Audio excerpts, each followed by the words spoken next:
তোমার অফিসের রুমে খাও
এই মোকদ্দমা বাদী ছিল আব্দুল খালেক, তার বাড়ি হলো ইসলামপুর। নারী ও শিশু দমন আইনের 8 এবং 30 ধারা এবং 7 ধারা ছিল। তার পুত্র মজনু বেগমকে অপহরণ করে নিয়ে গেছে, অপহরণ করে নিয়ে যায় মুক্তিপণ দাবি করছে। মুক্তিপণ দাবি করে তাদেরকে আটক করে রাখে। আটক করে রাখার পরে তদন্তকারী কর্মকর্তা পরবর্তী সময়ে তদন্ত করে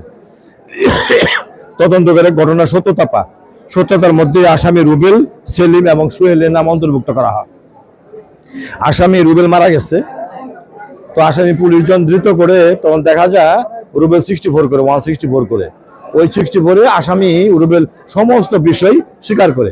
তৎপরবর্তী সময় আসামি সেলিমকেও গ্রেপ্তার করে ওখানেও সেলিম 164 মোতাবেক কিভাবে ঘটনা ঘটছে ও স্বীকারোক্তি দেয়। তারপরে আসামি সোহেলকেও গ্রেপ্তার করে। অর্থাৎ 3 জন আসামির নাম এফআইআর ছিল না, তদন্তে আসছে, ওনারা স্বীকার করছে। তৎপরবর্তী সময়ে 31/12 তারিখে তদন্তকারী কর্মকর্তা বিজ্ঞ আদালতে পুলিশ রিপোর্ট দাখিল করে নারী ও শিশু দমন আইনের 7, 8 এবং 30 ধারা মোতাবেক আমরা রাষ্ট্রপক্ষ ওদের বিরুদ্ধে চার্জ গঠন হয়, 342 ধারা হয়।